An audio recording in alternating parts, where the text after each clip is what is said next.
On a un super bel outil qui s'appelle Teams, mais faut pas oublier que depuis quelques années, et quand on dit quelques années, c'est plutôt quelques dizaines d'années, on a l'habitude de travailler dans un autre superbe outil qui est Outlook. Donc toute cette présentation, elle est axée sur le passage de l'un à l'autre. L'idée est peut-être pas de tout oublier ce qu'on a fait dans Outlook ou d'oublier complètement Outlook, on aura du mal à s'en passer, mais en tout cas de montrer comment on peut évoluer de l'un vers l'autre et surtout d'expliquer en quoi les deux outils sont différents. Enfin, ils ont plein de choses en commun, mais ils ont aussi quelques différences fondamentales. Donc merci à nos sponsors, Monaco Digital, Varonis, Martello et l'Epitech, bien sûr, qui nous accueillent dans ces locaux. Quelques mots sur moi. Donc, je suis basé plutôt en région parisienne. Mon travail au quotidien, c'est d'être architecte de solutions d'entreprise, c'est-à-dire que j'aide mes clients à construire des solutions, si possible, orientées business, pour résoudre des vrais problèmes business. J'aime bien avoir cette idée en tête. À base des composants qu'on a dans Office 365 et bien sûr on va faire un focus sur les deux principaux qui sont le mail et la messagerie instantanée et les collaborations qu'on peut faire dans Teams. J'adore organiser et être speaker à des conférences internationales ou nationales, il n'y a pas de souci là-dessus. Donc on a créé la communauté AOS qui maintenant, depuis aujourd'hui, s'appelle la communauté AMS pour Azure, Microsoft 365, SharePoint. Et notre but, c'est d'organiser des conférences, de partager dans des expériences plutôt, on aime bien les événements physiques, mais bon, de nos jours, par les temps qui courent, c'est un peu compliqué. Donc, on fait aussi beaucoup de online. Si ça vous intéresse, on organise tous les jeudis soirs. Maintenant, une semaine, tous les 15 jours, le jeudi soir plutôt, un événement qu'on appelle AOS Online où il y a 2 présentations sur un sujet du moment autour de toujours des sujets de la journée d'aujourd'hui, le même type de sujet. Vous pouvez me retrouver sur les réseaux sociaux, donc par exemple Twitter ou LinkedIn. Je suis aussi MVP depuis quelques années maintenant. Alors moi, la question que j'aime bien poser, donc ceux qui sont en ligne, n'hésitez pas à répondre dans le chat, je vais jeter un œil. Ceux qui sont en présentiel, ils peuvent lever la main. Donc qui est plutôt orienté DSI dans son travail au niveau de l'IT, de la DSI? Il y a 3 mains qui se lèvent, 4 mains qui se lèvent. Qui est plutôt côté métier? Est-ce qu'il y a des gens qui travaillent plutôt côté métier? Donc je vois, si je vais regarder le chat en même temps. Métier, Amélie, très bien. Donc, il y a toujours un mixte un peu des deux, c'est ça le commun dénominateur. Ce que je veux souligner en fait par cette question, et c'est peut-être pour moi le point le plus fondamental de tout ce qu'on fait, c'est qu'il faut qu'on arrive sur ces types de projets à créer une discussion entre l'IT et les métiers. Ça peut être nous, en tant que consultants, qui sommes amenés à créer cette discussion. Mais si les métiers travaillent dans leur coin ou l'IT travaille dans son coin ou les deux ne se parlent pas, c'est extrêmement compliqué d'arriver à quoi que ce soit de vraiment pertinent sur un sujet comme Office 365 ou Microsoft 365 ou un déploiement de Teams, par exemple. Pourquoi? Parce que la DSI va avoir des clés sur les problèmes techniques, bien sûr. Donc, ils sont indispensables, même si les projets sont de moins en moins techniques, il y a quand même forcément une part de technique. Par contre, la partie métier, la partie business sera aussi indispensable parce que c'est eux qui ont les vrais usages, les vrais besoins pour une entreprise donnée ou une organisation donnée qui ne sont évidemment pas les mêmes d'une organisation à une autre. Donc, on peut avoir, par exemple, si on est consultant, un œil extérieur, mais c'est les gens qui travaillent dans l'entreprise qui savent comment ils doivent échanger, qu'est-ce qu'ils doivent échanger, avec quelles équipes ils doivent échanger. Donc, leur intervention, à minima, est très importante. Donc ça c'est pour moi le conseil le plus important, c'est vraiment avoir cette discussion. Alors quand je dis discussion, c'est pas discuter autour de la machine à café, hein, c'est vraiment échanger sur les enjeux business, les enjeux réels, techniques aussi, qui peuvent avoir un impact sur le déploiement. donc entre les deux visions que peut avoir l'entreprise.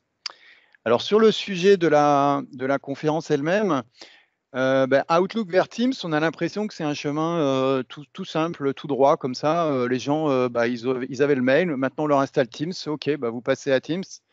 On leur dit pas d'ailleurs, est-ce qu'ils sont censés oublier le mail, est-ce qu'ils sont censés éteindre leur messagerie et puis du jour au lendemain passer à Teams, ou est-ce qu'ils sont censés garder les deux? Ça, c'est une première question qu'un utilisateur est fondé à se poser. Mais en fait, en pratique, c'est beaucoup plus compliqué que ça. Et le schéma, j'ai envie plutôt de le faire plutôt comme ça. La vraie vie, ça ressemble plus à ça. C'est une espèce de montagne russe avec des hauts et des bas, des jours où on a l'impression qu'on va régler tous les problèmes avec Teams et qu'on va pouvoir oublier la messagerie, et d'autres où on a l'impression qu'on s'en sortira jamais, on aura toujours des mails, et à la limite, autant laisser Teams de côté, puisque de toute manière, on est englué quelque part avec cette messagerie. Donc évidemment, mon propos, c'est un peu de discerner le vrai du faux entre ces deux tendances extrêmes. Mais il y a un peu de ça quand même par moment. Alors, petit rappel sur l'écosystème Microsoft 365. On a évidemment toute une panoplie d'outils dans le cloud, donc Office 365 plus précisément, qui, suivant les licences, va vous donner accès à différents outils. Mais ce que rajoute Microsoft 365, c'est la vision du PC, donc des licences Windows 10, et très souvent en entreprise, on va accéder à tout ce monde-là via notre PC. Mais aussi de plus en plus, en complément, on va avoir un accès mobile. Et c'est aussi ce que rajoutent les offres Microsoft 365, c'est des licences non pas mobiles, parce que ou Android ou iPhone ne sont pas dans le monde Microsoft, mais des outils plutôt d'administration, de sécurisation des applis sur les mobiles. Donc c'est tout ça que contient Microsoft 365, mais pour faire quoi? En fait, il y a moi j'aime bien le résumer en 5 domaines fonctionnels. Premièrement, il y a des outils qui vont traiter la productivité personnelle. Donc, vous allez pouvoir gérer votre liste de tâches, votre calendrier, etc. Il y a des outils qui sont plus axés sur la gestion documentaire et de plus en plus la gestion de la connaissance. On a eu une session tout à l'heure sur le projet Cortex, projet Syntex, qui sont des outils typiquement de gestion de connaissances. Donc, knowledge management en anglais. Il y a des outils de communication, des outils de collaboration. Et là-dessus, j'aime bien faire une petite pause, un arrêt dans notre tête à tous, parce que en français comme en anglais, le mot collaboration et communication, il résonne exactement de la même façon. Le début et la fin sont les mêmes. Et du coup, on a tendance un peu à les mélanger quand on lit ça un peu vite. On a un peu tendance à se dire que c'est la même chose. Et en fait, c'est fondamentalement différent. Fondamentalement, pourquoi? Parce que la communication, et c'est bien résumé par le petit haut-parleur, la communication, fondamentalement, c'est un envoi de message. C'est-à-dire que j'envoie un message, je veux informer soit un collègue, soit tous mes autres collègues, soit un groupe de collègues d'une information, de quelque chose, etc. Mais fondamentalement, encore une fois, si on parle de communication, c'est vraiment que le retour n'est pas forcément le plus important. C'est vraiment communiquer ce message ou cette information qui est importante. Là où la collaboration présente un caractère complètement un petit peu inversé ou orthogonal, c'est-à-dire que la collaboration, on est plusieurs, on se regroupe, on échange de l'info, mais le but, c'est pas forcément de communiquer ou d'échanger quoi que ce soit, c'est plutôt de construire quelque chose. Quand on collabore, c'est pour construire, répondre à un projet, répondre à un appel d'offres, créer un nouveau produit dans une entreprise, etc. Là, on va faire de la collaboration. Donc, c'est un objectif vraiment de créer quelque chose, ou en tout cas de l'optimiser, de le travailler à plusieurs, en tout cas. Et donc, comme ces deux objectifs sont très différents, c'est normal qu'on ait des outils très différents, ou un peu différents, suivant les cas, mais des outils différents, en tout cas. Et c'est ce qu'on va retrouver dans la partie messagerie et dans la partie Teams. Des fonctionnalités sont adaptées plutôt à un contexte ou plutôt à l'autre. Et du coup, si on n'a pas bien identifié ça, on se trompe et on peut utiliser certains. Souvent, en fait, les problèmes liés au mail. Donc, les gens se plaignent souvent de recevoir trop de mails ou que leurs collègues leur envoient trop de mails, ils les mettent en copie de choses qui ne les intéressent pas, etc. C'est les problèmes classiques qu'on rencontre partout. Eh bien, ces problèmes viennent du fait qu'on utilise le mail, qui est un outil de communication, pour collaborer. et ça ne se passe pas bien, ou voire ça aboutit à des catastrophes, entre guillemets, où on a beaucoup trop de mails et on est un peu sous l'eau. Donc souvent, c'est la base du problème, c'est ne pas identifier les besoins pour lesquels j'ai besoin de communiquer et les besoins, les usages pour lesquels j'ai besoin de collaborer. Donc ça va être un peu la trame de fond de ma présentation. Il y a aussi, pour être exhaustif, dans la partie Microsoft 365, évidemment, tout un tas d'outils pour les processus métiers. Mais ça, c'est le domaine de la Power Platform. Ce n'est pas le domaine de cette présentation, mais on en a parlé déjà aujourd'hui pas mal. Voilà. Alors, les outils centraux dans Microsoft 365, ça va être justement Teams et Outlook. Pourquoi ? Parce qu'en fait, on peut catégoriser aussi les produits ou leurs usages par 3 niveaux. Il y a des produits ou des façons d'utiliser les produits qui sont liés à je travaille tout seul, travail individuel. Il y a d'autres usages qui vont être plus sur le travail en équipe.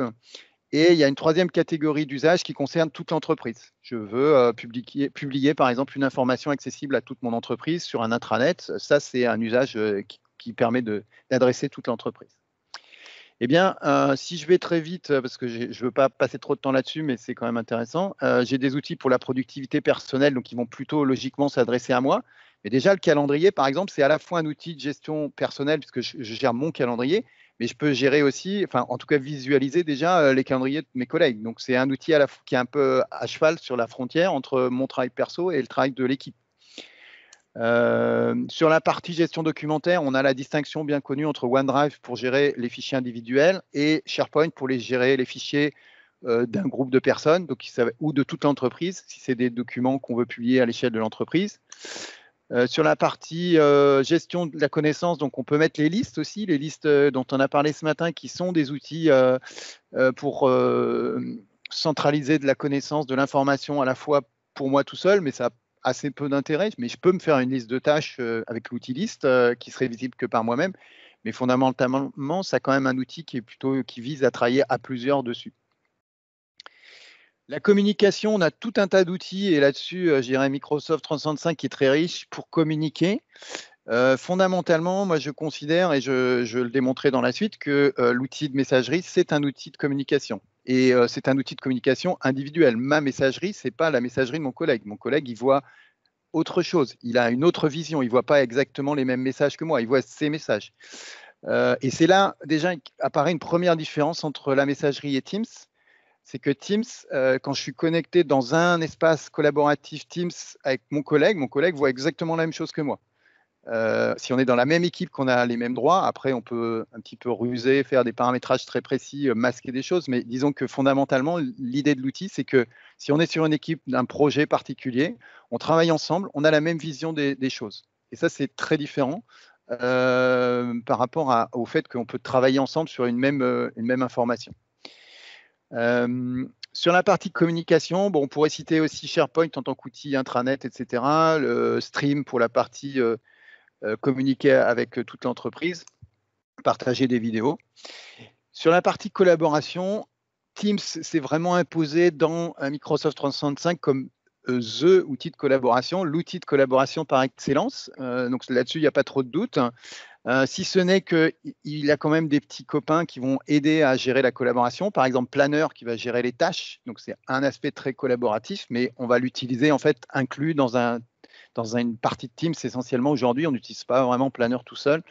Même chose pour Whiteboard, c'est un tableau blanc. On fait de la collaboration avec ça, mais je ne vais pas gérer un projet sur un tableau blanc. C'est plutôt un complément que je vais insérer dans Teams comme un tableau, comme un onglet. La suite Office classique, on peut considérer d'une certaine façon, même si c'est un peu bizarre de le dire comme ça, que c'est un outil de collaboration individuelle. C'est-à-dire qu'en fait, dans Word, par exemple, je crée un document, donc je suis individuellement à travailler dessus, la plupart du temps, même si maintenant je peux travailler en plus à plusieurs, donc là c'est vraiment un outil collaboratif, au sens, je dirais, premier du terme. Mais quand je crée un document Word, c'est rarement pour moi tout seul, donc je suis dans un outil individuel, mais pour partager, par exemple, pour communiquer une information à l'ensemble de mon équipe. Donc c'est en ce sens-là que c'est à la fois collaboratif, mais individuel. Sur la dernière partie, processus métier, encore une fois, la Power Platform, je ne peux pas trop rentrer dans les détails dans cette présentation. Donc, Aujourd'hui, on va se focaliser sur les outils centraux que sont Teams, Outlook, SharePoint en tant que stockage des outils, des fichiers dans Teams, on va en parler aussi, mais c'est vraiment Outlook versus Teams. Petite question, n'hésitez pas à y répondre aussi dans le chat, ceux qui sont en ligne. Depuis combien de temps vous utilisez une messagerie? Est-ce que vous avez un petit peu en tête ouh là là, je vois la réponse. Est-ce que vous avez une idée? Est-ce que c'est 2 ans, 3 ans, 5 ans? Voilà, Franck Poirot se lance, 22 ans. Donc, si on y réfléchit, voilà, c'était probablement un petit peu avant l'an 2000 en général, qu'on a tous plus ou moins découvert les messageries. Donc maintenant, on est autour de 20 ans et plus. En fait, les vraies dates, voilà, entre 15-20 ans max. Ça fait ce que je veux vous faire prendre conscience, c'est que ça fait très longtemps. C'est un outil qu'on utilise depuis très longtemps. Le premier mail électronique, ça date de 1971, donc c'est même beaucoup plus loin que ça. Ça fait 50 ans. Et en pratique, l'outil Outlook, il a été créé chez Microsoft, la toute première version d'Outlook en 1997. Donc ça fait 23 ans exactement. Mais vous avez pu commencer sur d'autres outils qu'avant Outlook, bien évidemment. Donc, qui dit qu'on utilise un tel outil depuis plus de 20 ans, dit qu'on a nos habitudes très ancrées sur le sujet. Et ça, c'est aussi important d'en prendre conscience parce que ça vient complètement se télescoper avec un outil comme Teams qui est très récent, qui a 4 ans ou moins pour ceux qui ne l'ont pas utilisé dès le début. Donc, ça, c'est important aussi pour avoir ça en tête. La question qu'on peut se poser quand on a la messagerie depuis si longtemps, c'est est-ce que vraiment on maîtrise notre outil autour de ces longues années? Et en fait, j'aurais tendance à dire pas forcément. Évidemment, il y a certaines personnes qui sont peut-être plus sensibles là-dessus ou plus aguerries sur le sujet. Mais grosso modo, on a tous tendance plutôt à adopter un certain nombre d'habitudes qui ne sont pas forcément les plus optimales, mais c'est notre façon de travailler au quotidien. Par exemple, on reçoit des mails, moi je sais que je reçois des mails qui ne m'intéressent pas forcément, mais je prends le temps de les classer, etc. Alors que des fois, une petite règle très simple permettrait de le faire automatiquement et j'aurais gagné peut-être 2 secondes par jour, mais 2 secondes sur une année, ça peut faire beaucoup. Donc la question, c'est voilà, la maîtrise du mail, comment on peut faire?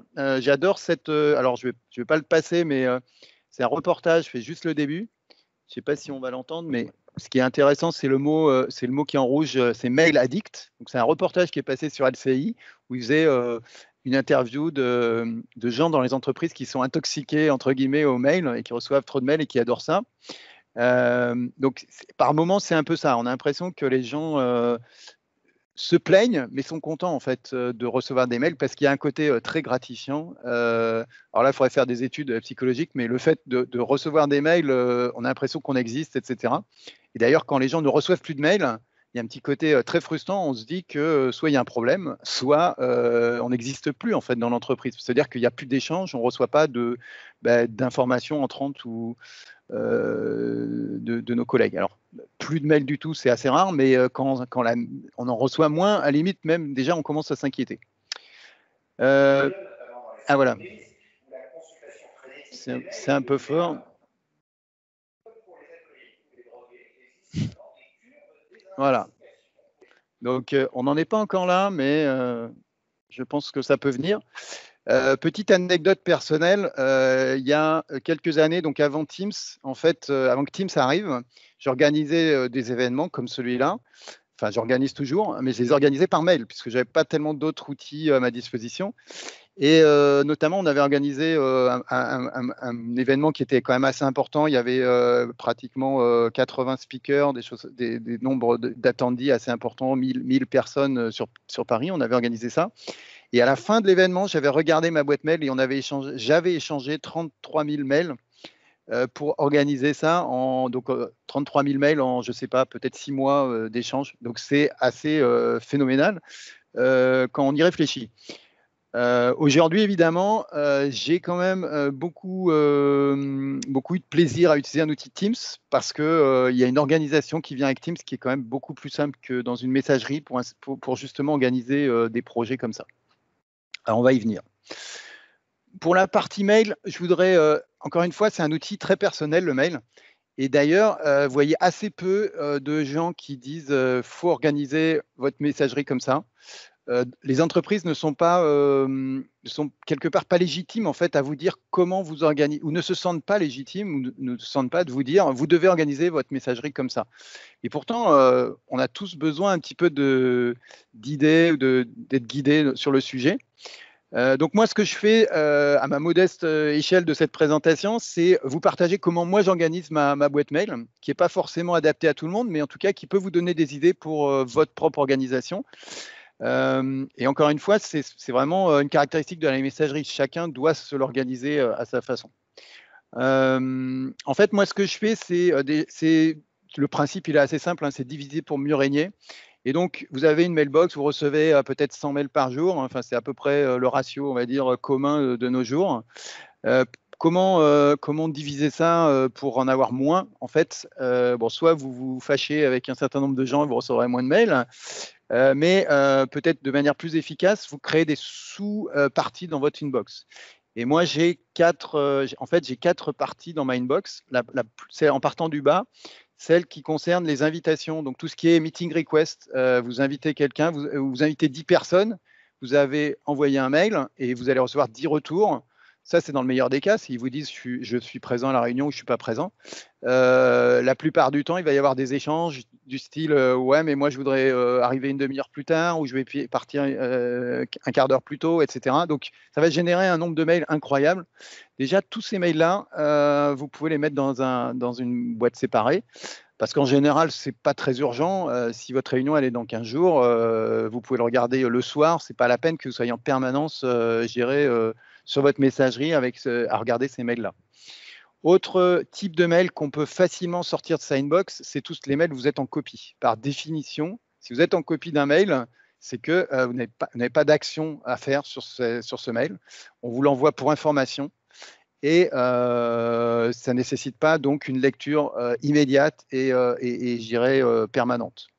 Donc même chose, si vous sortez tous les CC des mails dont vous êtes, en général, ça va déjà bien dégrossir votre messagerie et vous vous sentirez nettement mieux. Dernière petite chose, c'est est-ce que, enfin, moi, c'est ce que j'ai mis en place, c'est identifier les mails qui sont de l'intérieur de l'entreprise ou de l'extérieur. Donc, ma société s'appelle Abalon. Automatiquement, j'ai une règle qui dit tous les mails d'Abalon, je les mets dans cette boîte-là. Alors, pourquoi la justification, c'est qu'en fait, les mails de l'interne, soit je suis en connexion, je dirais, directe avec les personnes par d'autres canaux, le téléphone, Teams, ou n'importe quel autre canal. Et du coup, il y a rarement non plus de degré d'urgence. Et à la limite, si c'est urgent, ils vont m'appeler, ou je vais les croiser dans les locaux quand on peut se croiser dans les locaux.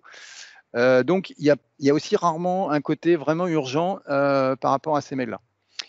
Et du coup, il ne me reste plus dans ma inbox que les mails où je suis destinataire par quelqu'un qui est externe, donc probablement un client, un partenaire, et qui ne concerne pas une réunion qui serait dans 15 jours. Donc, du coup, c'est assez efficace pour vraiment diminuer le nombre de vos mails. L'autre chose que je recommande aussi très fortement, c'est de ne pas être connecté, ça tout le monde le recommande, hein, c'est pas moi spécifiquement, de ne pas être connecté en permanence sur sa boîte mail, à attendre les mails, je dirais. Essayer de dédier des heures dans la journée. Alors c'est très dur, hein, je le fais pas vraiment moi-même non plus, parce que je suis malgré tout quand même beaucoup connecté, mais en tout cas c'est recommandé, donc je pense que c'est pas une mauvaise idée. De ne pas être en permanence à attendre ces mails parce que sinon on est pris dans une espèce de flux quotidien à répondre, je dirais, aux mails qui arrivent. Donc le fait de pouvoir, par exemple, arrêter sa messagerie. Alors maintenant, il faut vraiment. Pourquoi c'est dur? Parce qu'en fait, même si vous arrêtez votre messagerie sur votre PC, vous allez avoir les alertes mail, par exemple, sur le téléphone. Donc c'est assez compliqué de vraiment ne rien voir passer. Mais en tout cas, c'est une idée qu'il faut garder en tête. Donc voilà mes préconisations, on va dire, pour le mail. Donc créer des sous-parties de sa inbox. Ce que je vous ai décrit, c'est mon organisation, mais c'est inspiré d'un blog post, donc d'un message sur un blog de Scott Hanselman, qui est un gourou plutôt dev chez Microsoft, mais qui a fait un blog post assez intéressant sur le sujet, si ça vous dit de le lire. Vous retrouverez un petit peu ce que je viens de décrire. Je l'ai adapté un peu à ma sauce, mais c'est la même chose. Donc, la base, c'est d'utiliser des règles pour faire ça, parce que si vous le faites à la main, effectivement, ça va être compliqué, ça va vous prendre beaucoup de temps. Un autre élément très intéressant sur la messagerie, c'est d'utiliser les catégories. Avec Outlook, vous avez des belles catégories que vous pouvez définir les couleurs, suivant, par exemple, les actions que vous voulez donner à des mails, savoir s'ils sont importants, s'ils sont à traiter tout de suite ou à garder pour plus tard, etc. Donc voilà, organisez votre boîte mail, utilisez des catégories et essayez de ne pas rester connecté en permanence. Ce qu'on a vu et ce qu'on connaît tous dans la messagerie, c'est en fait une communication monocanale. Et c'est un des problèmes fondamentaux de la messagerie, c'est que je reçois tout dans ma inbox, même si je peux la régler, comme on l'a vu, la couper un peu par des règles, mais fondamentalement, je reçois tout dans la même boîte avec des documents en attachement de mes mails. Donc les deux messages, les documents, tout est mélangé. Et mon collègue ou n'importe qui d'autre qui travaille sur le même projet que moi ne voit pas du tout la même chose. Donc, il y a une vue, chacun a sa propre vision. Ça, c'est vraiment très différent de Teams. Ou Teams, comment ça marche Teams? J'ai l'onglet équipe. Et dans l'onglet équipe, je vais avoir des équipes, évidemment, qui vont chacune avoir des canaux. Et la notion de canal dans Teams, elle est fondamentale parce qu'elle va me permettre de différencier des discussions sur des sujets différents. Par exemple, là, j'ai un message dans espace, j'ai un indicateur, j'ai 2 messages dans espace étudiant et 3 dans portail intranet. Évidemment, comme ça, à la simple vue de mon Teams, je sais que, ou pas, je vais aller dans portail intranet si je travaille sur le projet, sur cette partie du projet. Si par contre, ça ne me concerne pas, à la limite, je peux même ne pas y aller. Je ne suis pas dérangé par les messages qui sont dedans. C'est juste, voilà, je sais que quand j'aurai le temps, je pourrai y aller. Mais je n'ai pas besoin d'y aller pour me rendre compte que ça m'intéresse ou pas, puisque par définition, le canal, je dois avoir une vision assez générique du nom de canal qui me permet d'identifier l'intérêt que je peux avoir pour ce type de message ou pas. Donc ça, c'est vraiment très différent. Et en fait, ce qui est différent, si on essaye d'y réfléchir, c'est que dans Teams, j'ai bien ce qu'on appelle une collaboration qui est multicanal. Donc l'aspect collaboratif, on va le retrouver dans le fait qu'on va pouvoir travailler avec les collègues à plusieurs sur les documents, les messages, et que chacun voit la même chose, ce qui est encore une fois très important. Autre différence, Teams versus Outlook ou le mail versus la messagerie instantanée, c'est la taille des messages. Si vous regardez un message moyen de nos jours, déjà les gens ils ont tendance à mettre beaucoup de destinataires. Et alors les gens en copie, on met tout le monde, toute la terre en copie parce que voilà, il faut que les gens soient tenus au courant. Donc voilà, c'est la base. Même si ça les concerne très très peu, mais ils pourraient se vexer s'ils n'ont pas vu passer le mail. Donc c'est important de mettre un maximum de monde en copie. On va faire un bonjour, on va faire des formules qui peuvent être assez alambiquées de remerciements, de bien cordialement. On va mettre une tartine pour comment être contacté, etc. Dans Teams, on n'a pas besoin de tout ça. C'est un peu aussi, je dirais, culturel, c'est-à-dire que l'outil a été utilisé comme ça dès le début. Donc on n'est plus sur une logique où si on cherche des infos sur moi, par exemple, on va cliquer, enfin là c'est Christophe Coupé, mais on va cliquer sur mon nom et puis on va retrouver des infos, on va arriver sur ma page de profil dans Office 365. Donc on n'a pas besoin de repréciser à chaque fois qui on est, etc. Et l'intérêt aussi, c'est que les gens vont avoir le j'aime, donc ils vont pouvoir dire, donc ils vont pouvoir réagir comme sur les réseaux sociaux par rapport à ce message. Ne serait-ce que déjà pour montrer qu'ils l'ont lu, et au-delà, éventuellement dire qu'ils ne sont pas contents, qu'ils adorent, etc. Donc, il n'y a même pas besoin, pour ces réactions simples, de réponse. Autre grosse différence, c'est la gestion des attachements. Si on y réfléchit bien, quand j'envoie une pièce jointe en attachement dans un mail, je crée une copie de mon fichier. Donc, si c'est un fichier Excel, vous avez tous connu ce cauchemar. Vous envoyez un fichier Excel en attachement à 10 personnes. Il y en a 5 qui le modifient. Vous reconsolidez le tout, c'est juste l'horreur. C'est quasiment impossible dès qu'il y a plus de 3 personnes qui ont fait des modifs. Dans Teams, la logique va être très différente puisqu'en fait, le fichier va être stocké à un endroit. Donc, vous notifiez vos collègues, les autres utilisateurs que le fichier, par exemple, vous avez fait des modifs, etc. Ils vont aller voir le fichier et éventuellement, ils font des modifs, mais dans le même fichier. Donc, on travaille vraiment là à plusieurs. Une des grosses forces de Teams, c'est qu'on va en plus pouvoir travailler à plusieurs en même temps. Donc ça, c'est maintenant possible, je dirais par mail, hein, on peut le faire par mail, mais si vous le faites par mail, je vous le recommande évidemment de ne pas envoyer d'attachement, plutôt d'envoyer un lien et tout le monde va travailler. Même si on le fait par mail, il faut travailler comme ça va être bien plus efficace.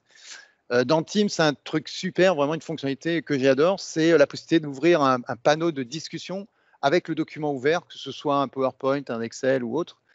Sur la droite, vous avez tous les commentaires qui viennent en visibilité par rapport à votre document.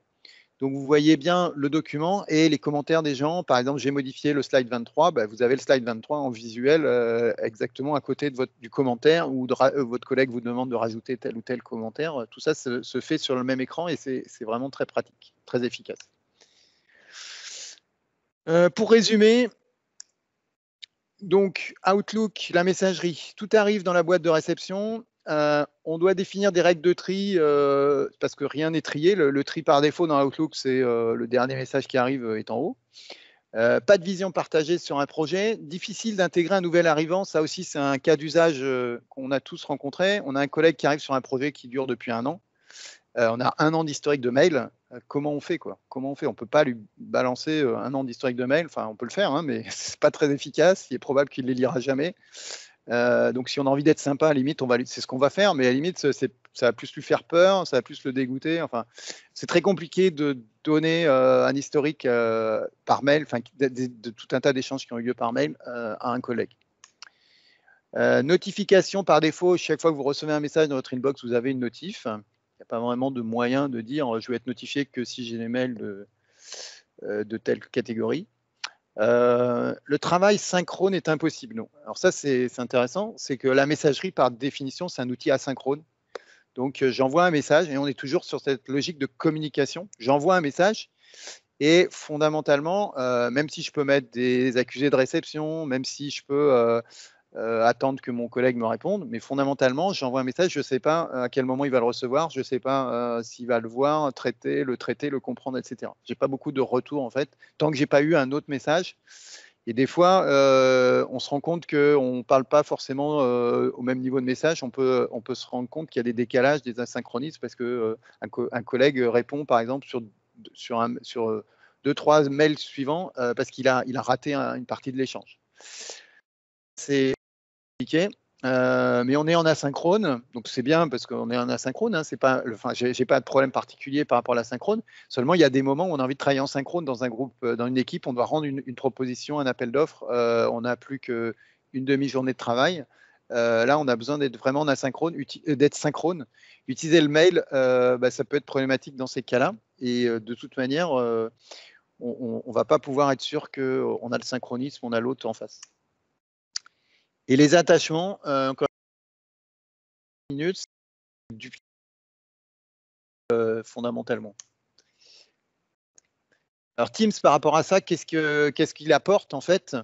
Dans Teams, chaque projet, chaque équipe a son espace dédié, d'où l'importance fondamentale et qu'on a vu avec la session précédente de Stéphane, de l'équipe dans Teams. Utiliser Teams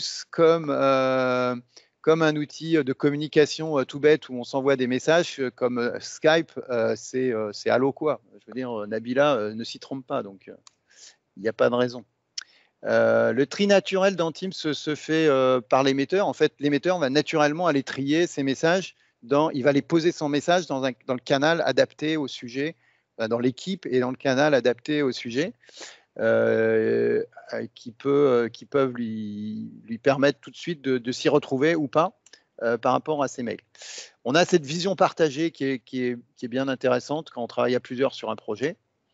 L'historique est accessible à tous. Donc, quand il y a quelqu'un qui arrive dans un Teams, automatiquement, il a accès à tout l'historique. Alors, ce n'est pas fondamentalement, je dirais, plus simple que quand il reçoit plein de mails, mais tout est quand même organisé de manière beaucoup plus évidente. On n'a pas à lui balancer, je dirais, tout l'historique. Il y accède s'il en a besoin. Il peut remonter dans les fils de discussion de chacun des canaux. Les notifications dans Teams sont réglables. On peut adresser une notification vraiment précise sur telle ou telle personne avec le l'arrobas pour taguer quelqu'un en particulier. Une des forces vraiment moi, je trouve très important de Teams, c'est le travail synchrone ou asynchrone qui est possible. Donc, on peut travailler en asynchrone dans Teams. Si j'ai besoin de travailler, par exemple, j'ai toujours cet exemple d'un appel d'offres à répondre. Par exemple, je viens de rentrer d'un rendez-vous client, je peux travailler sur un PowerPoint, par exemple. Je n'ai pas besoin que mes collègues soient connectés à ce moment-là. Par contre, donc ça, c'est le mode asynchrone de Teams. Par contre, si je dois rendre la propale dans 1 heure, il faut que tout le monde soit sur le même document, au même endroit. C'est également possible dans Teams. Donc, on a bien cette dualité. Enfin, on peut faire les deux, asynchrone et synchrone, et ça donne beaucoup de flexibilité dans la collaboration. Les fichiers de travail sont dans l'équipe. Donc, ce lien entre les documents et les discussions et le fait de pouvoir les visualiser de manière très graphiquement et très visuelle par le panneau sur la droite des documents, c'est hyper puissant dans Teams. Voilà. Alors, est-ce que ça veut dire que Teams va tout régler? Je vous laisse 10 secondes pour réfléchir à cette question et me donner une réponse. Non, évidemment. Évidemment, Teams ne suffit pas. Encore une fois, je rebondis sur la session de Stéphane parce que ça fait vraiment écho à mon discours un petit peu d'une autre façon. C'est Teams, ça reste qu'un outil. Si vous l'utilisez et vous pouvez l'utiliser exactement comme une messagerie, eh ben, vous aurez les mêmes problèmes qu'une messagerie. Si vous faites que des chats, si vous n'avez pas de structuration des équipes, pas de nommage des équipes, comme on l'a vu tout à l'heure, des noms loufoques, les gens s'y retrouvent pas. Si dans les canaux, c'est le bazar.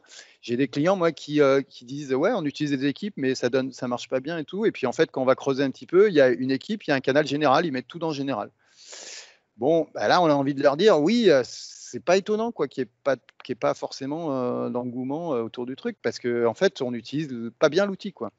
Donc, Teams ne va pas tout régler. Teams peut régler beaucoup de choses, peut fournir plein de qualités, plein de fonctionnalités vraiment pour, je dirais, régler les problèmes de surcommunication, suréchange qu'on a avec les mails, mais à condition de bien l'utiliser. Alors justement, qu'est-ce que ça veut dire bien utiliser Teams? Si on reprend un peu la présentation qu'en fait Microsoft, je trouve que c'est pas mal, c'est le hub pour la collaboration d'équipe. Donc surtout, bien expliquer à vos utilisateurs que Teams a des fonctionnalités qui vont permettre de collaborer et pas seulement de communiquer. Alors justement, quelles sont ces fonctionnalités qui sont axées communication? En fait, il y a tout un pan sur la gauche du slide qui sont des fonctionnalités de communication avec faut vraiment le voir avec le porte-voix, c'est-à-dire j'envoie des messages. J'envoie des messages dans le chat, j'envoie des messages quand j'organise une réunion, j'envoie des messages quand je fais des appels, je peux faire des appels audio, des appels vidéo en Teams, faire des réunions. Tout ça, c'est de la communication. Je vais parler avec les gens, mais ce n'est pas forcément très collaboratif dans le sens où je ne vais pas m'organiser, je ne vais pas forcément retrouver les informations organisées. Là où la collaboration apparaît en termes de fonctionnalité dans Teams, c'est quand justement j'utilise les équipes, quand j'utilise les fichiers et que j'organise tout ça correctement. Donc c'est vraiment la dualité de Teams et c'est là, à mon avis, qu'il faut bien l'expliquer à ses utilisateurs. Ok, la communication c'est bien, mais il faut absolument structurer ça à l'aide des fonctionnalités de collaboration. Donc essentiellement, on va dire, en créant des canaux et des équipes adaptées au sujet. Pour finir sur la partie communication spécifiquement dans Teams, en fait, il y a 3 niveaux. Il y a la conversation, donc le chat en anglais, qui va plutôt être textuel à la base, mais qui peut être audio aussi. Vous pouvez déposer un message audio dans un chat et qui peut basculer aussi en mode vidéo. Donc, vous avez la notion de chat vidéo, conversation vidéo, en fait, comme vous appelleriez un collègue au téléphone, mais avec la visio en plus. Il faut savoir qu'il y a quelques limites. Donc, il n'y a pas longtemps, c'était 100 maximum dans un chat, 100 personnes. Ça a été étendu à 250. Et en vidéo, c'est maximum 20 personnes sur un chat vidéo. Si on veut aller au-delà, évidemment, il y a la réunion Teams. Donc, c'est ce dans quoi nous sommes connectés là. Une réunion, c'est soit quelque chose que je crée à l'instant donné et puis je me connecte, soit je planifie avec 1 heure de début, 1 heure de fin et j'invite des collègues dedans. La réunion, il y a un mode textuel qui est le chat associé à la réunion, qui est un petit peu, je dirais, qui n'est pas le cœur de la réunion, parce que la plupart des réunions, on va plutôt les faire en audio si on fait un conf call sans vidéo, voire en vidéo. Le max aujourd'hui, c'est 300 personnes dans une réunion Teams. Et enfin, si vous avez besoin d'aller au-delà, dans des grandes entreprises, c'est des besoins assez fréquents. Le PDG qui doit s'adresser à toute la société, eh bien, vous avez ce qui s'appelle le live event en anglais, donc l'événement en direct, hein, en mauvais, enfin, je trouve que c'est pas une très bonne traduction, mais bon, c'est plutôt, ce qu'il faut comprendre, c'est que c'est une notion d'événement où c'est quelques personnes qui vont s'adresser, encore une fois, à une masse de personnes qui n'ont pas vraiment d'interaction possible. Ça, c'est la grosse différence par rapport à la réunion Teams. En réunion Teams, théoriquement, sans paramétrage particulier, tout le monde peut prendre la parole, tout le monde peut ouvrir son micro, partager son écran, etc. C'est une réunion très conviviale, on va dire.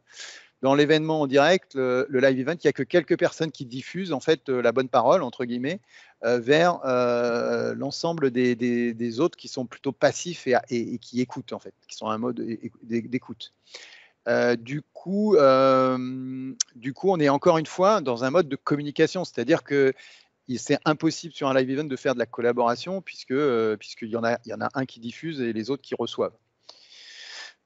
Certains me disent le live event ne fonctionne pas en France. Alors si, il fonctionne. Après, il y a peut-être des limitations sur les tenants de français qui sont basés en France, mais on peut faire des live events en France sur les tenants de français. Après, sur les tenants de français, ce qui ne marche pas, je crois que c'est toujours pas réglé, c'est l'enregistrement des réunions qui est toujours pas actif. C'est bon. Ah, Jeff me dit tout récemment, ça a été activé, donc très bien. Par rapport aux réunions, juste un petit tuto, on va dire, pour comment bien se positionner dans des réunions par rapport à sa caméra, etc. Quelques rappels clés. Le principal point, moi, qui me semble important, qu'on voit dans beaucoup d'endroits, c'est la lumière, en fait. Essayez d'être bien éclairé, parce que si vous êtes éclairé par derrière, bah, évidemment, vous êtes en contre-jour et ça ressort pas très bien dans les réunions. Mais tout ça ne suffit pas, encore une fois, à faire une bonne utilisation de Teams parce que, évidemment, on le voit sur cette copie d'écran, dans certaines entreprises, certaines organisations, personne ne communique dans les canaux. Donc là, on a 0 message dans les canaux en question. Donc, c'est à ce moment-là que vous allez leur expliquer, il va falloir leur expliquer à quoi ça sert de s'organiser plus en mode collaboratif.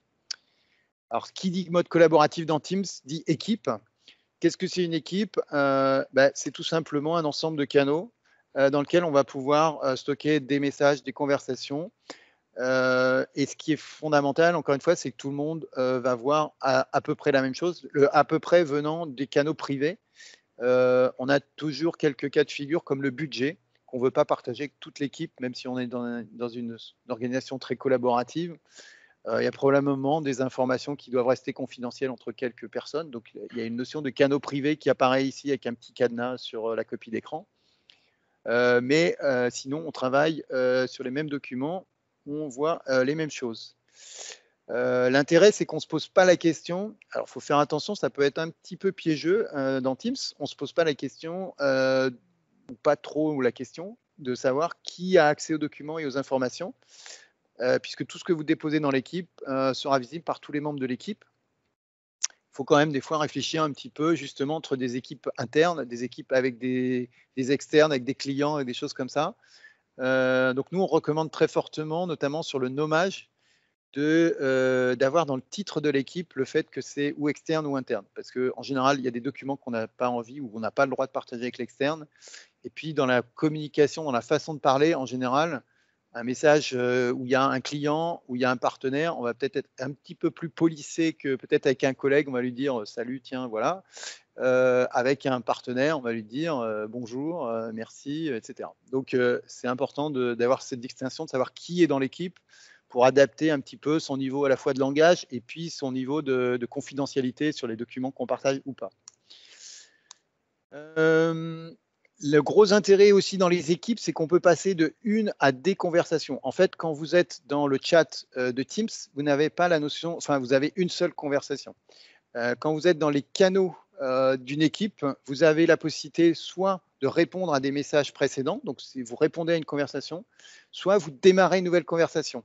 Alors, cette copie d'écran, elle est déjà ancienne. Il faudrait que ça la remplace puisqu'ils ont mis un nouveau gros bouton, la nouvelle conversation, qui est bien identifié. Donc, c'est un peu plus clair qu'avant. Mais c'est important de dire à vos utilisateurs que soit ils répondent à un sujet qui a déjà été lancé, et l'intérêt de ça, c'est que ça vient s'accumuler, en fait, ça vient se masquer un sujet qui peut avoir 25 échanges, vient se résumer dans l'interface de manière très intéressante. Soit, soit ils commencent une nouvelle conversation. Il n'y a rien de plus énervant que des gens, bon, ils ne le font pas forcément exprès, hein, des gens qui débutent sur Teams, ils vont créer, par exemple, ils ne font pas très attention, ils ne connaissent pas le fait que chaque fois que je vais taper la touche Return, ça va créer une nouvelle conversation.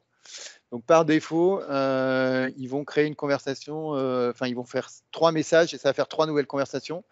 Il faut leur apprendre à mettre tout ça dans un seul message et à répondre aux questions précédentes. Apprendre aussi à vos utilisateurs à mettre des titres qui vont avoir du sens. Donc là, mes questions, d'ailleurs, il manque un S dans le titre, mais c'est pas grave, sur SharePoint Spaces, c'est un titre qui va tout de suite dire aux gens qui lisent ça, est-ce que ce sujet me concerne ou pas? Si ça ne me concerne pas, je ne vais même pas lire les échanges, c'est pas grave, c'est une conversation qui ne me concerne pas. Donc le titre est important. Et niveau supérieur de mise en évidence qu'on peut avoir dans un canal Teams, c'est la notion d'annonce. Donc, je peux créer une annonce avec un bandeau visuel qu'on voit à droite, qui est graphique avec une image ou une couleur assez voyante, qui va permettre de mettre en évidence des messages importants par rapport à d'autres qui seraient le flux de la conversation standard. Donc, les bonnes pratiques, c'est répondre aux conversations déjà engagées, mettre un titre et, quand ça se justifie, une annonce. On travaille à plusieurs sur des fichiers, on l'a vu tout à l'heure. C'est aussi une force très importante. La coédition qui est automatiquement active et les commentaires attachés au document. On a besoin effectivement de donner quelques règles pour savoir est-ce qu'on doit être conversé par chat ou par canaux. Le chat, il faut vraiment le réserver à des conversations privées, ponctuelles, établir des liens entre des personnes spécifiques. Alors, ça peut être aussi un moyen d'avoir un échange un peu confidentiel avec un collègue, lui dire est-ce que tu es bien sûr du commentaire que tu as mis par ailleurs? Vous êtes sûr que c'est une conversation entre vous deux et que personne ne la voit? Là où les canaux vont être plus dédiés au suivi, je dirais, rationnel du projet, à la collaboration, parce que l'intérêt, c'est que tous les gens qui sont partie prenante du projet peuvent voir cette conversation. Ça ne les concerne peut-être pas directement, mais ils voient un peu l'évolution des échanges, etc. Et c'est important. Il y a une notion de visibilité dans le fait de mettre un message dans un canal. Quelque part, je garde mon équipe au courant de ce qui se passe, même si, encore une fois, ça ne les concerne pas directement. Quels usages pour les équipes? C'est aussi une question que j'ai très souvent dans mes interventions. Quand est-ce que je dois créer des équipes? Évidemment, les principales raisons de créer des équipes, c'est les équipes d'organisation. Je crée une équipe pour toutes les personnes du service marketing. Elles ont certainement des discussions et des choses à partager entre elles. Après, il y a les équipes projets qui sont, je dirais, vraiment le cœur des usages de Teams. Quand je vais lancer un projet, je vais créer une équipe, ça va créer un espace de partage digital pour ce projet-là. Bien intégrer la notion de durée de vie, de cycle de vie. Donc, un projet, en général, ça a une date de début, une durée et une fin.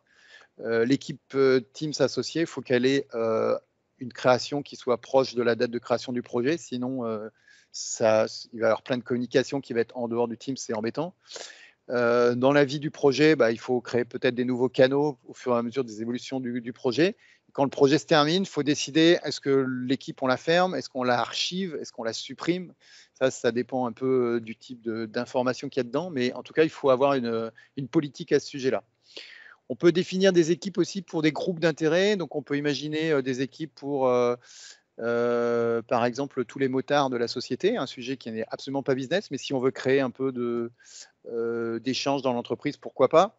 Donc là, c'est des groupes de communautés qui peuvent être aussi très bien dans un outil comme Yammer. Si vous utilisez Yammer, ça va plutôt être sur Yammer qu'on va le mettre. Mais en tout cas, c'est un usage tout à fait possible de Teams.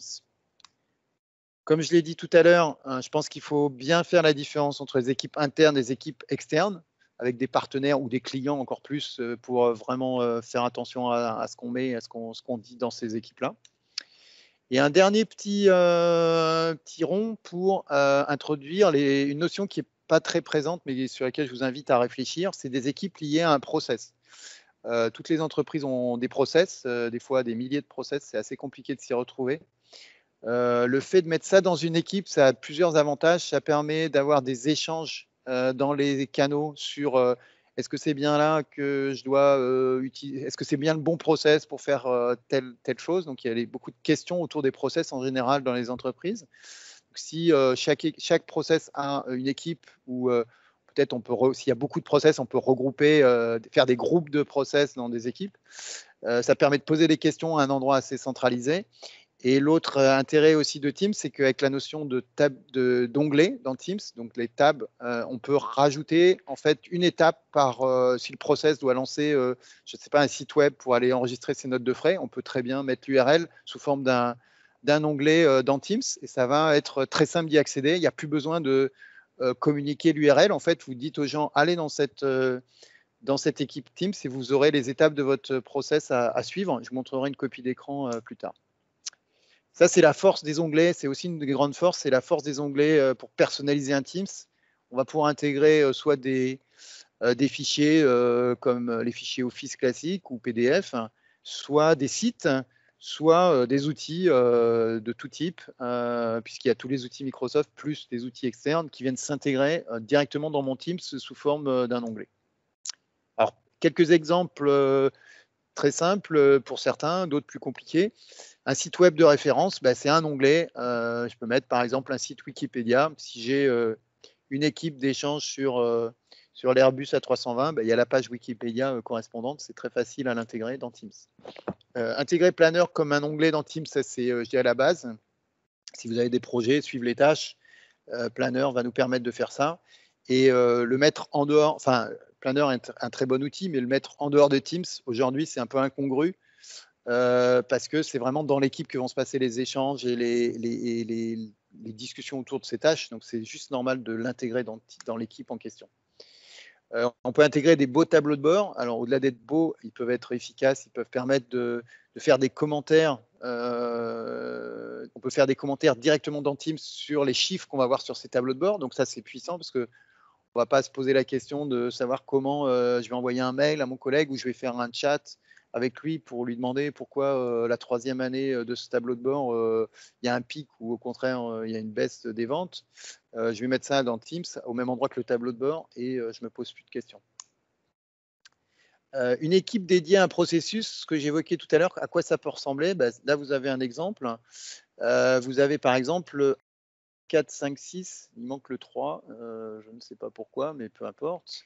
Enfin, vous avez des onglets. Ah ben si, le 3, il est affiché, en fait, c'est 3 Project Management. Donc, vous avez des onglets qui sont numérotés 1, 2, 3, 4, 5, 6 et qui sont des étapes d'un process. Encore une fois, le gros intérêt, c'est que là, par exemple, 1 et 2, c'est des listes SharePoint. 3, c'est une appli Power Apps. 4, c'est un tableau de bord Power BI. 5, c'est encore une page SharePoint.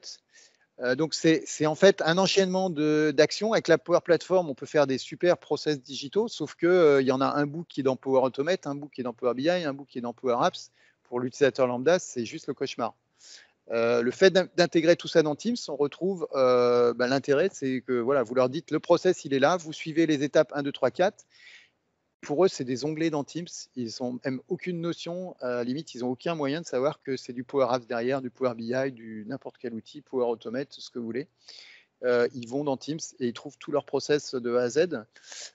Et dans le canal général sur publication, ils peuvent faire leurs commentaires, poser des questions, etc. Donc ça, c'est vraiment super efficace. Autre petite truc sympa, c'est que vous pouvez créer un canal d'alerte. Et si par exemple, là, vous avez une alerte Power BI qui se déclenche, plutôt que d'envoyer un mail, vous mettez un message dans Teams en disant, voilà, l'indicateur du nombre de jours a été dépassé, on est maintenant à 110. Et là, vous pouvez poser une question. Déjà, toute l'équipe va le voir. Et si vous êtes le manager ou si vous êtes le chef de projet, vous pouvez taguer quelqu'un, lui dire, est-ce que tu sais pourquoi on en est là, etc. On va pouvoir avoir l'information et les commentaires, encore une fois, autour de cette information, exactement comme on le fait pour les fichiers, mais de manière beaucoup plus étendue. La notion d'approbation aussi, on peut l'intégrer dans ce type de processus et d'équipe. On peut avoir un canal pour les approbations dans lequel on va par exemple publier donc c'est une petite carte, ça s'appelle des adaptative cards dans le monde Microsoft, qu'on va pouvoir envoyer sur des canaux mail aussi, mais dans Teams, c'est sympa parce qu'on va avoir un bouton approuver, rejeter pour une demande d'approbation par exemple. Donc voilà, un Teams dédié à un processus, c'est assez sympa. Autre exemple d'intégration de Teams avec l'intranet. Donc ça, c'est un gros sujet. L'intranet, on va dire, il y a quelques années, c'était le point d'entrée en fait dans l'entreprise pour l'information, la communication. Avec l'arrivée de Teams, il y avait un petit peu concurrence quelque part. En fait, on peut dès aujourd'hui intégrer l'intranet comme un outil dans la barre à gauche qui est le point d'entrée, donc un site, on l'appelle l'intranet, mais ça peut être un site de référence dans l'organisation, vers lesquels les gens doivent se pointer, les gens qui cherchent de l'information. On peut faire ça dès aujourd'hui avec une petite bidouille, on va dire. Ils ont annoncé à Ignite une application SharePoint qui va permettre de faire ça de manière vraiment transparente en 2 clics. Donc ça, c'est pas mal. Voilà un peu sur Teams. Pour finir cette présentation, je voudrais répondre aussi à la question, est-ce qu'on va devoir vivre avec Teams et Outlook? Je pense que oui. Vous avez compris un peu mon message, mais gardons les deux pour ceux à quoi ils savent bien faire. Teams vraiment pour la collaboration. Pour tout ce qui est échange en interne dans l'entreprise aussi, ça semble naturel. Et on va dire dans ce schéma-là, le mail, ça va plus être réservé à des échanges avec l'extérieur, les partenaires extérieurs, puisque c'est un peu plus compliqué de les embarquer dans du Teams, même si vous avez des partenaires, je dirais, sur la durée, vous pouvez créer un Teams avec des partenaires externes. Ça, c'est aussi un cas d'usage qu'on rencontre fréquemment. Les ponts entre Outlook et Teams. Alors, c'est intéressant parce qu'il y a des fonctionnalités dans Outlook qui vont permettre d'envoyer des messages dans Teams. Et dans Teams, on va pouvoir générer des messages mail. Donc, comment on peut résoudre ça? Alors, en fait, cette cohabitation, avant d'en arriver là, cette cohabitation, c'est aussi qu'on est en train de passer d'un monde messagerie de téléphone qui est un petit peu un monde qui est en train de s'effacer quelque part, versus un monde de Teams où on va plus collaborer avec un certain nombre de caractéristiques que l'on a vues. Outlook, donc c'est l'outil pour gérer les mails, bien connu depuis son invention, l'invention du mail, hein, pas l'invention d'Outlook puisque ça fait 20 ans.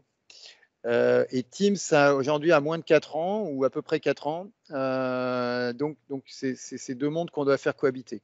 Alors un premier endroit où la synchronisation entre Outlook et Teams elle est vraiment bien faite, c'est le calendrier. Si vous avez dû le remarquer, en fait, votre calendrier Outlook, c'est la même vision que votre calendrier Teams. Si vous créez, à part la couleur, on va dire, si vous créez une réunion d'un côté, elle est visible de l'autre et réciproquement. Donc ça, c'est vraiment une très belle intégration réussie, je dirais, entre les deux outils. Il y a pratiquement pas de... Enfin, il y a très peu de fonctionnalités qu'on trouve d'un côté et pas de l'autre. Maintenant, ils ont enrichi beaucoup le calendrier Teams. J'ai des messages. Je vais les envoyer dans Teams. Comment ça se passe? Alors ça, c'est un cas de figure très fréquent. C'est pour capturer de l'information dans Teams. Typiquement, je reçois un mail d'un client et je dois faire une réponse un peu plus que oui ou par non. Donc, je dois consulter mes équipes internes pour savoir comment je dois répondre à ce client-là. Une façon de faire, ça peut être de prendre son mail, de l'envoyer dans Teams, d'avoir une discussion, et puis après, je travaille sur la réponse avec mon client, plutôt que de forwarder ce mail à mes équipes et d'échanger par des mails sur la réponse. Alors, ça va se faire en 3 étapes très simples. Je peux aller dans Teams pour obtenir pour chaque canal, c'est une fonctionnalité qui est assez connue, obtenir pour chaque canal une adresse email, mais enfin, c'est assez connu et à la fois, il y a encore des clients qui découvrent ça, même des gens qui utilisent Teams depuis longtemps découvrent ça. Donc, je pense que c'est important de mettre le point dessus. On obtient une adresse email, donc c'est l'adresse email du canal. Donc, du coup, une fois que j'ai ça, Dans Outlook, je peux forwarder, par exemple, mon message, transférer mon message dans ce canal-là pour discuter, avoir une conversation collaborative du coup sur ce message. Alors là, vous avez une copie d'écran d'une fonctionnalité que j'ai jamais vue apparaître, qui a été annoncée maintenant depuis un moment. Je ne sais pas si Jeff, toi tu l'as, mais c'est un bouton. Quoi? Non. Et ils l'ont annoncé, ils ont fait des copies d'écran. Donc c'est un bouton qui serait dans Outlook qui permettrait de faire directement un partage dans Teams. Donc vous sélectionnez, en fait, vous êtes dans Outlook, vous sélectionnez directement le canal et hop, le message il apparaît dans Teams quand on y va là. Voilà. Ça devrait arriver à un moment ou à un autre, même si ça fait un moment que c'est annoncé. C'est encore plus simple que ce que je vous ai montré avant, de récupérer le canal dans Teams et après de faire le transfert dans Outlook. Alors la question donc ça c'était des mails, je les envoie dans Teams. La question dans l'autre sens, c'est je prends des messages, comment je les envoie, enfin est-ce que ça a du sens plutôt des messages Teams de les envoyer dans la messagerie? Alors Microsoft dans sa grandeur, dans sa bonté, nous a mis cette fonctionnalité à disposition. Donc je peux en fait chaque message Teams l'envoyer dans la messagerie sur une adresse email. La question c'est est-ce que ça sert à quelque chose? Est-ce que c'est utile? Parce qu'on vient quand même de dire qu'on passe d'un monde messagerie, orienté mail, etc., à un monde Teams où on va plus être dans le mode collaboratif. Donc on peut se dire qu'il faut absolument prohiber le fait de renvoyer des mails dans le circuit. En fait, il y a un cas d'usage, moi, que j'ai trouvé qui est très pertinent. Enfin, je vous laisserai juge, mais que je trouve très pertinent, en tout cas, pour mes besoins. C'est pour transférer des discussions de Teams à Teams, en fait. Parce qu'en fait, il manque aujourd'hui une fonctionnalité majeure dans Teams, c'est je n'ai pas de fonctionnalité pour copier un message d'une équipe à une autre ou d'un canal à un autre.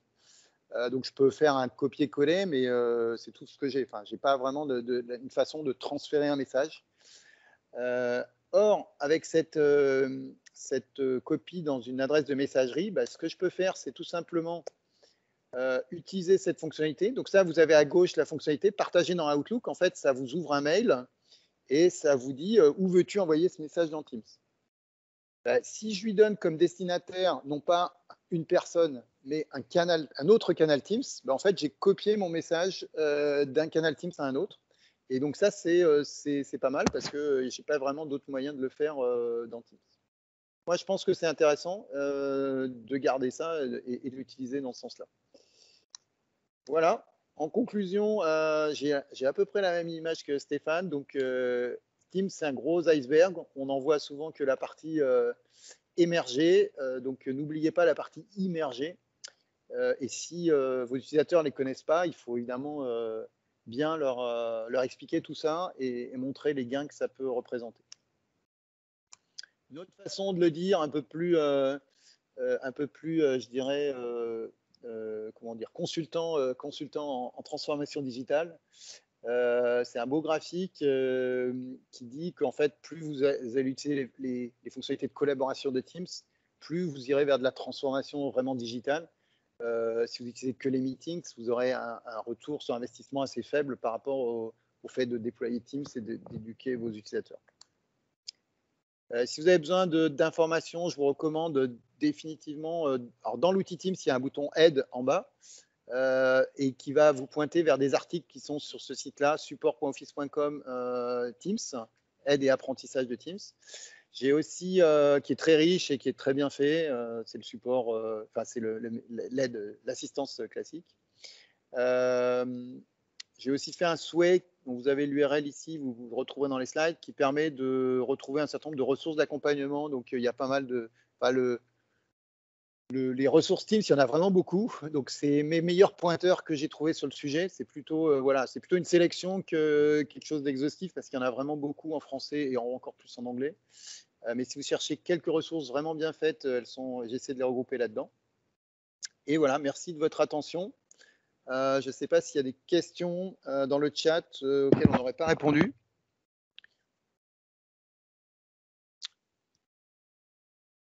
Alors oui, effectivement, une remarque de Théophile, effectivement, dans les chats et les discussions sont dans l'ordre chronologique. Il n'y a pas vraiment de moyen d'intervenir là-dessus. Dans un channel Teams, les publications ne sont pas chronologiques puisque c'est la dernière publication qui systématiquement va être remise en bas du flux. Donc ça justifie encore plus l'intérêt, ça renforce l'intérêt d'utiliser les